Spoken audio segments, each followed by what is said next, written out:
Thank you. I'm sitting here editing my notes as I go because so much is being echoed, and it's just kind of fun for us at this point to see the intersection, right, and to see how much overlap. And Cindy, I really wish that they all remembered all of those things to high school. So I'm talking a little bit, is this, okay, all right. There wasn't a middle school counselor available, and although they vary kind of in the work, there are some really general similarities, even to that elementary piece. We serve all students. We kind of cover some, when we talk about classroom lessons and individual student planning, those tend to be those things that are academic in nature once we get to the middle school, high school. Naviance is a program that if you do have middle school, high schoolers, you'll see that academic piece is middle school strengths. What am I good at? What skill sets do I have? So working on some of that self-awareness and then goal setting, so that then when they come into the high school and they're doing more of that work, it turns into a little bit more direct career exploration, post-secondary planning, course planning. So that does tie in, especially that self-awareness thing, into some of our responsive services. That's an interaction. But what I am going to talk the most about is what are those responsive services at the high school level. When we introduce ourselves, most of all the high schools, there's more than one high school counselor. Where I think we serve about 300 students is around the number we're at right now. And so our high schools are pretty big, so we have more than one of us. But when we introduce our role, we talk to students at the high school and say, yes, our goal is to get you through to that diploma, right? That's that academic goals. We all need to get that diploma. And our hope is that we have some really good goals and some direction for that next step. What does that look like? But we know that there is a lot of stuff, social, emotional stuff that can get in the way of that academic success and making those goals. So that's a lot of what we spend our time doing, is supporting those social, emotional needs of our students and our families and staff. Can't do a comprehensive list, but Cindy's list of some of those main topics, some of the examples. So we talk, as I was talking to my colleagues too, and saying, okay, how do I kind of encapsulate this in a few minutes? We do both acute and ongoing responses. So what does that mean? That may mean that in a moment I may work with a couple of students or a student who had a conflict at lunch, and something came up and we just need to kind of get to an okay spot so we can hit those next classes, just de-escalate a little bit, and that may be the only time that I'm working on that peer relationship with those students.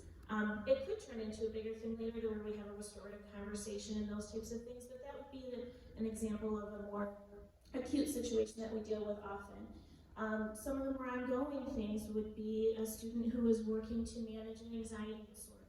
And part of that manifestation may be that they struggle with panic attacks.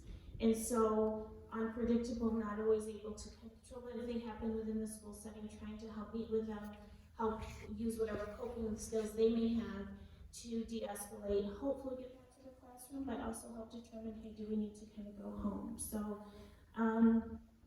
grief is something that does come up for our students often. We work with students on different grief responses, and sometimes, again, that may just be for a couple of weeks walk along, and depending on that level of loss and trauma, it may end up being a little bit longer.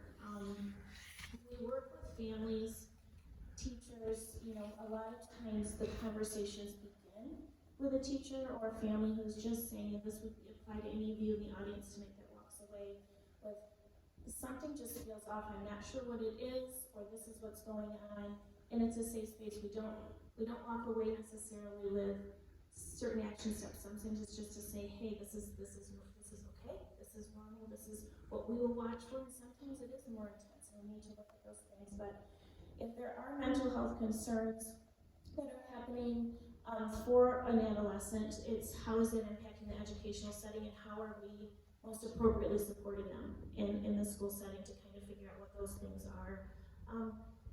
Physical health concerns too, I know that all levels of school impact that, but that does affect that emotional and academic piece of things, so how do you help families navigate that? A part of my job that didn't exist the over 20 years ago that I started it was re-entry after hospitalizations.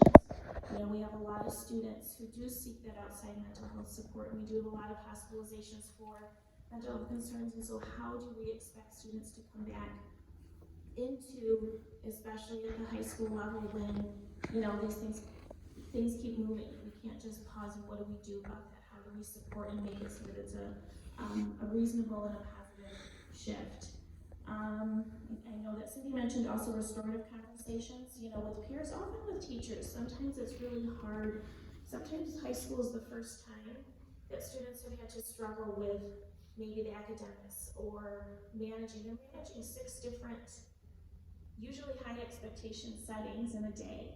So they're managing a lot. They're interacting with up to 30, a little over 30 students, you know, so they could intersect with 150 peers across the day, shifting gears all the time. So there's a lot to deal with.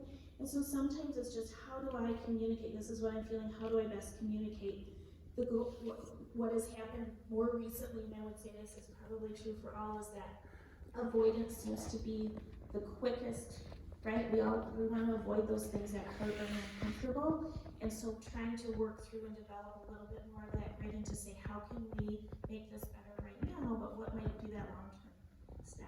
So we do not provide, we can't provide ongoing therapy. We're all clinicians, trained to do so if needed, so we can definitely meet with the student in that moment, but we don't, at the middle school, high school level, cannot promise any ongoing pieces. What we do often is partner with and consult with outside therapists. Many of our students are connected in the community, or as they're connected in the community, we will have a release of information where we can kind of dialogue with the therapist to say, hey, if I'm sitting with your student, what is the language that might be most effective to use with them?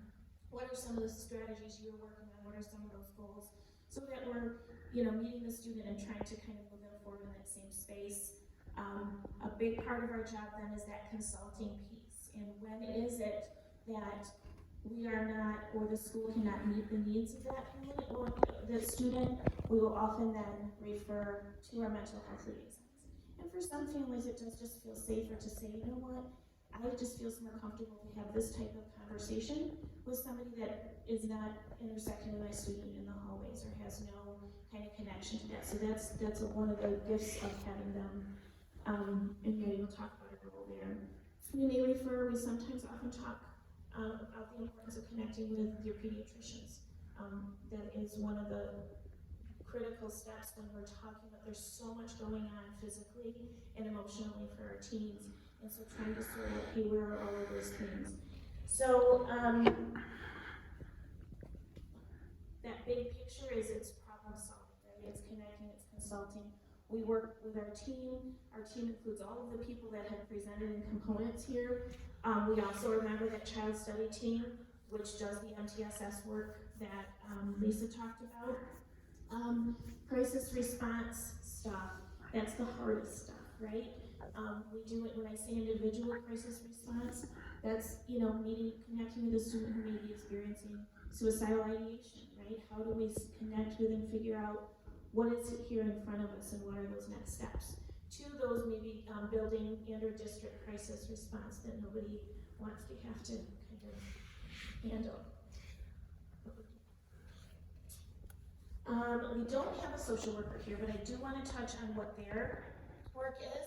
They are also licensed master level clinicians who have a specific specialty in school social work related services. Our social workers employed by Forest Hills do serve those students with an IEP, so individualized education plan. We do not have general education social workers. That's where counselors and mental health liaisons can come in.